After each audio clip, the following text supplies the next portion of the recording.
Jalaluddin রুমির নাম শুনেছেন? Jalaluddin Rumi, Masnavi. এই জালালউদ্দিন রুমি প্রথম যুগে, মানে মসনবী লেখার আগে, উনি ছিলেন বড় রূপ দবদবাওয়ালা আলেম। মানুষ ভয়ে কথা বলতো না, মজলিসের মধ্যে কেউ ভয়ে প্রশ্ন করতো না। হুজুরের রূপ দবদবা, কিতাবের মধ্যে এত মুহাক্কিক মুদাল্লাল এবং এত উপরের পর্যায়ের আলেম ছিলেন। মজলিসের মধ্যে দর্শ দিলে মানুষ সু করে নীরব, মানুষ কোনো কথা নাই, এত অহংকারী টাইপের না। আমরাও এরকম না? হ্যাঁ, আছে কোনো মায়ের ছেলে আমার সাথে বসে ডিবেট করবে, বলি না?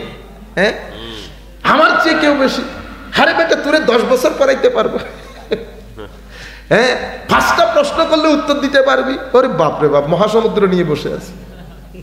হ্যাঁ, ইন্নাল। এগুলা কেন হয় জানে? এলম আকল যখন কম থাকে তখন এই নফস গোঁতাগুতি করে, বল না বেটা তুই জানোস, বল না বেটা তুই জানোস, এই উপরে উঠে যায়। নফস বড় আজীব জিনিস। সারাদিন কাজ করবেন, অহংকার, শয়তান ওয়াসওয়াসা ডালবে, অহংকারের জন্য অহংকার করে বরবাদ করে দিচ্ছেন সবকিছু। জালালউদ্দিন রুমি রূপ দবদবা। একদিন শামস তাবরেজ রাদিয়াল্লাহু আনহু, দেখছেন, এদেরও সুহবত দরকার হয়েছে আল্লাহ ওয়ালা হওয়ার জন্য। শামস তাবরেজ আইসা বলতেছে, এগুলা কি? কদ্দুর এগুলা তুমি বুঝবা না, একই আন্দাজ না, কথার আন্দাজ একই না, এগুলো আপনি বুঝবেন না। আমি বুঝবো না? না, আপনি বুঝবেন না। উনি নিয়েও কূপের মধ্যে নিক্ষেপ করছে। ও কূপের মধ্যে যখন নিক্ষেপ করছে, ছাত্ররা পারে না শামস তাবরেজের গলা খাইয়া ফেলতে। উস্তাদ শামস তাবরেজ যখন দেখতেছে মাইরি খাইতে হবে শেষ পর্যন্ত, উনি উঠে কূপের মধ্য থেকে এগুলো তুলে হুজুরকে দিছে। হুজুর প্রথমে খেয়াল করে না, পরে দেখতেছে কিরে, কূপ কোথায়, উনি কোথায়, কিতাব কোথায়? তখন উনি বলতেছেন, এটা কিভাবে সম্ভব হলো? এটা তুমি জানো না, এটা কিভাবে সম্ভব হয়েছে এটা তুমি জানো না। যখন কথোপকথন হচ্ছে, সুহবতের মধ্যে এসেছে, তো শামস তাবরেজের সিনার ভিতরে তো নূরের সমুদ্র। তখন হুজুর জালালউদ্দিন রুমির ভিতর থেকে অন্ধকার আস্তে আস্তে সরে যেতে শুরু করেছে। যেই সরে যেতে শুরু করেছে, বাচ্চা আছে না, বাচ্চা, আমার ছেলে এই 15 মাসে, এটা খাবে না, এটা খাবে না, এটা খাবে না, তো চকলেট নিয়ে আসছে, চকলেট দিচ্ছি, খায় না। জালালউদ্দিন রুমি কিন্তু খেতে চাচ্ছে না, তো খায় না। জোর করে যখন মুখে একটু লাগাই দিছি, ও খোদা রে খোদা, আর কিছু খায় না। সে এখন ঘুরে ফিরে আমার আঙ্গুল দেখে, বুঝতে পেরে মজা লেগে গেছে। জালালউদ্দিন রুমির ভিতর থেকে যখন ওইটা সরতে শুরু করেছে, এখন উনি শামস তাবরেজকে আর যেতে দেয় না, হুজুর থাকেন। এখন উনি ওইটাই খেতে চান। কই গেছে দরস, কই গেছে ছাত্র? না, এখন ওই চকলেটের পিছনে পিছনে, চকলেটের পিছনে। 6 মাস থাকছে, থাকার পরে সিনাবর্তী যখন নূর, জালালউদ্দিন রুমি বলতেছে, হায় হায়, মৌলবী হারগিজ না শুদ মৌলায়ে রুম, তা গুলামে শামস তাবরেজ না শুদ। মৌলবী কখনো মৌলায়ে রুম হতে পারতো না, মৌলায়ে রুম মানে রুমের সম্রাট হতে পারতো না, যদি শামস তাবরেজের গোলামিয়ত এখতিয়ার না করত। আপনারা বুঝতে পেরেছেন? এই জন্য সুহবত জালালউদ্দিন রুমি ছিলেন, কিন্তু রুহের জিন্দেগি ছিল না। আসলো কোত্থেকে? সুহবত থেকে। হযরত আবু বকর সিদ্দিক বলেন, ফারুকে আজম বলেন, ফারুকে আজম বলেন, ইসলামের পূর্বে যুগে ইসলামের বড় শত্রু না, এক সুহবত রুহের জিন্দেগি দেওয়ার বার ফারুকে আজম হয়ে গেছে। সুহবত আজিম জিনিস। আপনি যখন ভালো মানুষের সাথে থাকবেন, মানুষ আপনাকে, এই জন্য আমার নবী বলছে, কোনো মানুষকে চিনতে হলে তার বন্ধু দেখো, সঙ্গ দেখো, কার সাথে থাকে। আপনি যতই ভালো হন, যদি আপনার সঙ্গ নষ্ট হয়, মনে রাখবেন, সুফিয়ায়ে কেরামকে জিজ্ঞেস করতো, হুজুর সবচেয়ে ভালো কাজ কোনটা? ভালো মানুষের সাথে থাকা। কেন? ভালো মানুষের সাথে থাকলে সুহবত মানুষের উপর ওভাবে তাসির করে যেভাবে আবহাওয়া মানুষের শরীরের উপর তাসির করে। ফারাক শুধু এতটুকু, একটা বোঝা যায় আর একটা সাথে সাথে বোঝা যায় না। কখন আপনি মসজিদে ঢুকে গেছেন আপনি বুঝতেও পারেন নাই। কেন? ও বন্ধুরা নামাজ পড়ে, বন্ধুরা নামাজ পড়ে। এই জন্য এটা হচ্ছে তৃতীয় জিনিস, বরং চতুর্থ জিনিস রুহের জিন্দেগির জন্য। পুণ্য সুখ আনে, অপুণ্যতে কি আসে? দুঃখ। অপুণ্যতে দুঃখ। আপনি অতটুকুন জিনিস আনেন যতটুকুন দুঃখ আপনি অ্যাফোর্ড করতে পারবেন। আপনি যদি অতটুকু করেন, ওই জিনিস আনিয়েন না। হারাম, আল্লাহ যেটা হারাম করেছেন ওইটা ঘরে ঢুকাইয়েন না। ওইটা আপনার জীবনকে বরবাদ করবে, আপনার পারিবারিক শান্তি নষ্ট করবে, স্বামী স্ত্রীর শান্তি নষ্ট করবে, অস্থিরতা দেখা দেবে। আপনারা মনে করছেন দূর এগুলা কবরের মধ্যে গেলে হয় হয় না, কবর না, কবর পরে, আগের দুনিয়া। এটার মধ্যে আগুন যেটা জ্বলবে সেই আগুনে আপনি নিজেকে অ্যাফোর্ড করতে পারবেন না। ওয়ামাই ইয়ামাল সুআন ইউজযাবে। আপনি এখান থেকে হিসাব নিকাশ করে তারপরে কবরে যাইতে হবে। সুতরাং কখনো হারামের টাকা ঘরে ঢুকাবেন না, রু মরে যাবে। তাইলে কি বলেছি? তিলাওয়াতে কোরআন। এরপরে তৃতীয় জিনিস যে কাজটা করবেন সেটা হচ্ছে যে সমস্ত রুহানি কিতাব আছে, তাসাউফের কিতাব, কশফুল মাহজুব, ইহয়া উলুমিদ্দিন, দাকায়েকুল আখবার, কিমিয়াউ সাআদা ইমাম গাজালি, আওয়ারিফুল মাআরিফ, বুনিয়াতুত তালিবিন, রিসালা কুশাইরিয়া, কুতুল কুলুব, লুমা, মানাজিলুস সাইরিন, এই সমস্ত যে তাসাউফের কিতাব বাংলার মধ্যে পাওয়া যায়, আউলিয়া ইকরামের জীবনী, এগুলা পড়বেন। এগুলার মধ্যে রুর গেজা আছে, রুর গেজা আছে। কিছু কিতাব তো মুর্শিদের ভূমিকা পালন করে। কিসের ভূমিকা? মুর্শিদ। কশফুল মাহজুবকে বলা হয় যে কশফুল মাহজুব যে পড়েছে কিতাবই ওই ব্যক্তির মুর্শিদ হয়ে গেছে। আমিও বলতেছি, যিনি বলেছেন হক বলেছেন। কশফুল মাহজুব মেডিসিনের মতো কাজ করে। ইহয়া উলুমিদ্দিন ইমাম গাজালির মেডিসিনের মতো কাজ করে। আপনি দুই পৃষ্ঠা পরে শুইবেন, আপনার তারপরের দিন দুরস্ত হয়ে যাবে। এগুলা রুহের গেজা দান করে। কেন? কারণ এই সমস্ত আউলিয়া ইকরাম তারা বিতর্গতভাবে জিন্দা ছিলেন। চতুর্থ যেই জিনিস সেটা হচ্ছে এমন ব্যক্তির সঙ্গে বসা যেই ব্যক্তি সামাজিকভাবে সমাজ যাকে ভালো মানুষ বলে। আমি যদি আরো সহজ কথাই বলি, আল্লাহওয়ালা, সত্যিকার অর্থে যারা আল্লাহওয়ালা তাদের সঙ্গের মধ্যে বসবেন। তাদের সঙ্গের মধ্যে, তাদের সিনার মধ্যে নূর থাকে। তাদের সাথে বসলে আপনার জীবন পরিবর্তন হবে। জীবন পরিবর্তন হওয়া মানে কি? আমরা সবাই বলি না লাইফ চেঞ্জ হয়ে গেছে। এটার মানে কি? এটার মানে হচ্ছে আপনার জীবনের প্রায়োরিটি পরিবর্তন হয়ে যাবে। আগে আপনার জীবনের প্রায়োরিটি ছিল দুনিয়া, এখন হয়ে গেছে আখেরা। আপনার জীবনের সামগ্রিক চাওয়া পাওয়ার মধ্যে পরিবর্তন আসবে। প্রত্যেক কিছুর সাথে আল্লাহ আল্লাহ রসুল জড়িত হয়ে যাবে। আমার আল্লাহ নারাজ হয়ে যাচ্ছে, আমার নবী যদি নারাজ হয়ে যায়। একজনকে একটা বড় কথা বলে ফেলেছেন, হাই খোদা, রাত্রে পর্যন্ত অপেক্ষা করতেছেন, সকালে গিয়ে কখন সরি বলবেন। এই যে আপনার জীবনে সরি বলার প্রতি একটা দুঃখিত বলা, মাফ করে দেন বলা, এই যে একটা চাহত চাহিদা, এটা কি কারণে হয়েছে? ওই সৎসঙ্গের কারণে,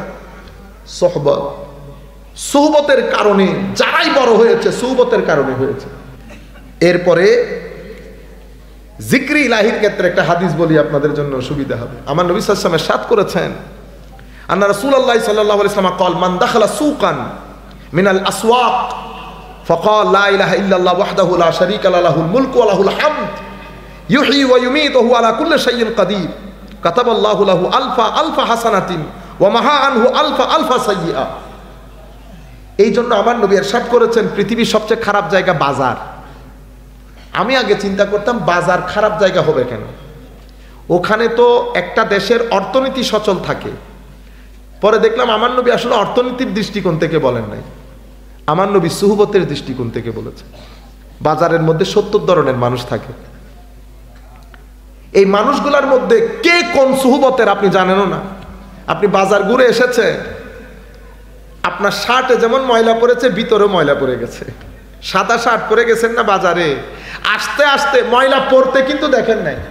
যখন ঘরে আসছেন তখন দেখতেছেন কলার কালো হয়ে গেছে। ইন্না লিল্লাহ, এখন পরে গেলাম। তাইলে বোঝা যাচ্ছে আবহাওয়ার মধ্যে ময়লা আছে যেটা দেখা যায় না।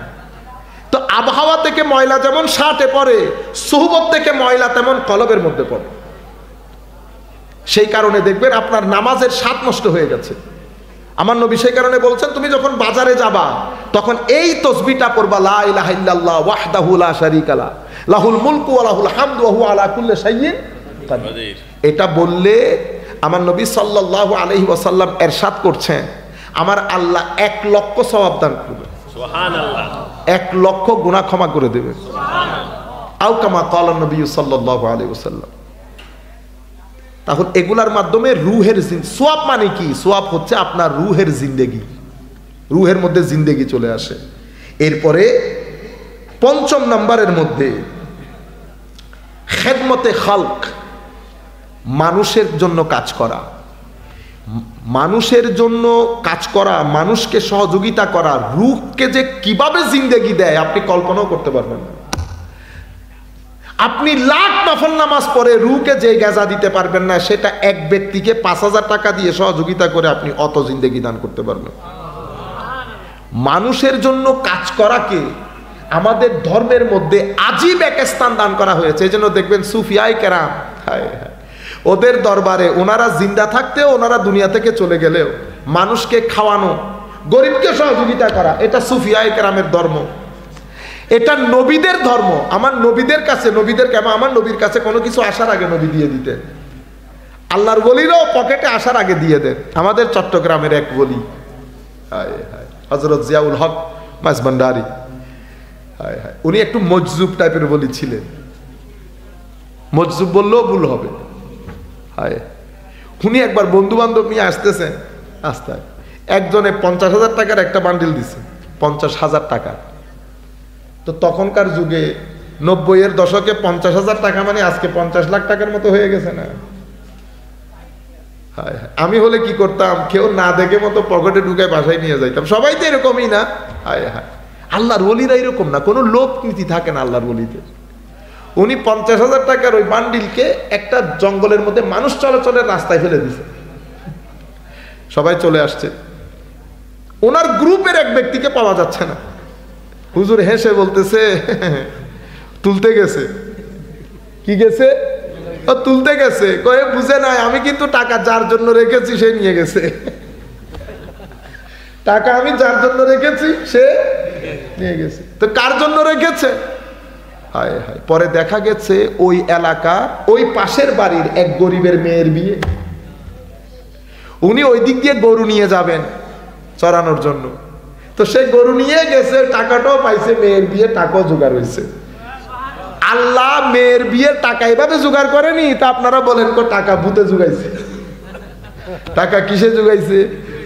ভূতে জোগায় না, আল্লাহ জোগায়। আল্লাহ এভাবে ম্যানেজ করেন টাকা। তো আল্লাহ কি বলেছেন? মিন হাইসু লা ইয়াহতাসিব, এমন ব্যবস্থা করবে তুই কল্পনাও করতে পারবি না টাকার ব্যবস্থা কেমনে হবে। তো মাওলা আমার কি করা দরকার? কত দুনিয়া বাদ দে, তুই শুধু আমার ভয়, ভীতি, খৌফ, খশিয়ত তোর মনের ভিতরে রাখ, সবকিছুর ব্যবস্থা আমি করব। সুবহানাল্লাহ। এভাবে সুবহানাল্লাহি ওয়া বিহামদিহি। এর পরবর্তীতে আমি সংক্ষিপ্ত করে ফেলতেছি একেবারে, ষষ্ঠ যেই জিনিস, আত্মীয়তা। এখানে আরেকটা পয়েন্ট আপনাদেরকে বলি, এই যে মানুষকে দেওয়া, হাসি দেওয়া একটা বিষয় আছে না, ওইটাও তো করতে পারি না। মুখ একটা এমনি বানাই রাখি, 2 মিনিট পর পর, মানে কিছু করতে পারে না। এমনিতে খুব ভালো মানুষ, একটু ইদার উদার হইলে বস বটে ফেলছি, আইও না। কোনো মানুষকে কখনো গলা ধাক্কা দেবেন না, কোনো মানুষের গায়ে কখনো হাত তুলবেন না, পারতপক্ষে কোনো মানুষকে গালিগালাজ করবেন না, পারতপক্ষে কোনো মানুষের মন ভাঙবেন না। কেন? কারণ এই 4টা জিনিস ওই ব্যক্তির যিনি মালিক উনি অপছন্দ করেন। আপনি কিন্তু ওই ব্যক্তির মালিকের ধরতির মধ্যে থাকেন, এটা মাথায় রাখেন, বেশি চালাকি করতে যায় না। আল্লাহর দুনিয়াতে আপনার চেয়ে বড় বড় লোক দুনিয়া থেকে চলে গেছে, বহুত চালাকি করছে, আমার আল্লাহ এমন ঢুকানি ঢুকাইছে। বুঝতে পেরেছেন? কখনো কারো গায়ে হাত তুলবেন না, এটা আমার আল্লাহ অপছন্দ করেন। আমার নবী সাল্লাল্লাহু আলাইহি ওয়াসাল্লাম ইরশাদ করেছেন, ধাক্কা দেওয়া, গালিগালাজ করা, মনে কষ্ট দেওয়া, জুলুম করা, এটা করিস না উম্মত। কারণ আমার আল্লাহ বিন্দু পরিমাণ ছাড় দেয় না, লা ইয়াতরুকুহুল্লাহু শাইআ, বিন্দু পরিমাণ ছাড় দেয় না।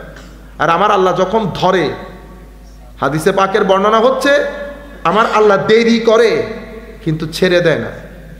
আল্লাহর ওয়াস্তে এই কাজ করবেন না। আর বাকি রয়ে গেল আমরা কি ফেরেশতা, আমরা গুনাহ করবো তো 100 বার গুনাহ করে আল্লাহর কুদরতির কদম ধরে পড়ে থাকবো, আমার আল্লাহ ক্ষমা করে দেবে। আমার আল্লাহ নিজের পরিচয় করানোর সময় বলেছেন আর রহমান আর রাহিম, দয়ালু বলছেন না? তো আমাদের জন্য এটাই আল্লাহর পরিচিতি। আমার এই কথা শোনার পরে আমার এক ভাই বলতেছে, আপনারা এগুলা বলে বলে মানুষ থেকে জাহান্নামের ভয় তুলে ফেলতেছে। আল্লাহ জাহান্নাম বানিয়েছে। ওরে বাপরে বাপ, বসেন বসেন। ও আমার মা বাবা বাংলাদেশে আপনাদের তিতাসে বলে না, তোরে যদি আজকে আই তুই ঘরে, তোর পিঠের চামড়া যদি আমি না তুলি আমি তোর মা না, বলে নাই? তো তিতাসের কি সব ছেলের পিঠের চামড়া উঠানো আছে? এই পর্যন্ত পৃথিবীর কোন মা তার ছেলের পিঠের চামড়া তুলছে? তুলে না। কেন বলছে? জায়গায় থাকার জন্য, লাইনে থাকার জন্য। আমার আল্লাহ জাহান্নামের ভয় দেখাইছে লাইনে থাকার জন্য। ঠিক আছে, আমি ভয় যদি পাই তো আমি পাবো, আমি আল্লাহকে ভয় পাবো, ঠিক না? কারণ স্রষ্টার সৃষ্টির মধ্যে আমার চেয়ে বড় সৃষ্টি কেউ নাই, আসেনি? নাই। আমি যদি ভয় পাই তো আমি আমার নিচের সৃষ্টিকে কেন ভয় পাবো? আমার নিচের সৃষ্টি না জাহান্নাম? আমি এরা বড় আফদল তো আমি আমার নিচেরটাকে ভয় পাবো না। আমি পাইলে আমাকে যিনি বানিয়েছেন ওনাকে ভয় পাবো। জাহান্নাম থেকে বেঁচে থাকবো, জাহান্নাম থেকে বেঁচে থাকবো। রয়ে গেল ভয়। ভয় তো আমার আল্লাহ, ভয় আমার আল্লাহ। যাই হোক, আত্মীয়তা রক্ষা করা, আত্মীয়তা রক্ষা করা এটা রুহের গেজা। মনে রাখবেন, যদি আপনি আত্মীয়তার সম্পর্ক ছিন্ন করেন আপনার রূহ মরে যাবে। আমার নবী সাল্লাল্লাহু আলাইহি ওয়াসাল্লাম এই জন্য বলেছেন কাতিউর রাহম মালউন, আত্মীয়তার সম্পর্ক ছিন্নকারী অভিশপ্ত বলেছেন আমার নবী। এর পরবর্তীতে আল্লাহর সফর করে আমরা বিভিন্ন জায়গা দেখি না? আমরা লইলে ঠিক আছে, কোনো অসুবিধা হচ্ছে?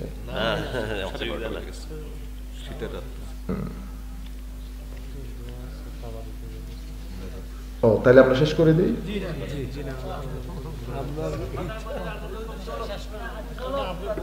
আমি তো আপনাদেরকে বলছি আমার শেষের দিকে আমি আমার মতো করে শেষ করে দেব। আপনারা যদি বারবার আমাকে টাইম স্মরণ করিয়ে দেন তাহলে তো ঝামেলাপূর্ণ বেটা। স্টেজের মধ্যে কোনো কথা বললে তো আমি ডিস্টার্ব হয়ে যাচ্ছে। আমার ভাই কথা বলিয়েন না প্লিজ। আমি তো শেষের দিকে, আমি আপনাদেরকে বলছি না পয়েন্ট শেষের দিকে। আমার বাড়ি চট্টগ্রাম। চট্টগ্রাম থেকে তিতাস আসতে কতক্ষণ লাগে? অনেক সময় লাগে না? এনে উঠে চলে আসছি, আপনি তো গিয়ে ঘুমাই যাবেন, আমার আবার চট্টগ্রাম যাইতে হবে বা ঢাকায় যাইতে হবে, ঠিক না? তো আমি আইসা যদি ঘন্টা দেড় ঘন্টা আপনি টায়ার্ড হয়ে যান, আমি ঘন্টা দেড় ঘন্টার লোক না। কথা শুরু করতে সময় লাগে, শেষ করতে সময় লাগে। ঠিক আছে, একটু ধৈর্য ধরবেন আর কি। হ্যাঁ, শফিক মুজাদ্দিদি সাহেবকে আল্লাহ ধৈর্য দান করুক। তো বলতে চাচ্ছিলাম আল্লাহর সৃষ্টি দেখা, সফর করা। আমাদের এখানে মারা রাগ করে, ছেলে কই গেছে, কক্সবাজার গেছে, আরো বউ নিয়ে গেছে। না মা, রাগ করবেন কেন? দুনিয়া দেখা আল্লাহর সুন্নত। আল্লাহ আমাদেরকে দুনিয়া দেখতে বলছে কেন জানেন? একটা হচ্ছে মুখে মুখে সুবহানাল্লাহ বলা, মুখে মুখে। আরেকটা হচ্ছে আল্লাহর সৃষ্টির সৌন্দর্য দেখে সুবহানাল্লাহ বলা। ওই সুবহানাল্লাহ এখান থেকে আসে না, এটা ভিতর থেকে আসে, ঠিক না? একটা সুবহানাল্লাহ মুখে মুখে, আর একটা সুবহানাল্লাহ অন্তরে অন্তরে।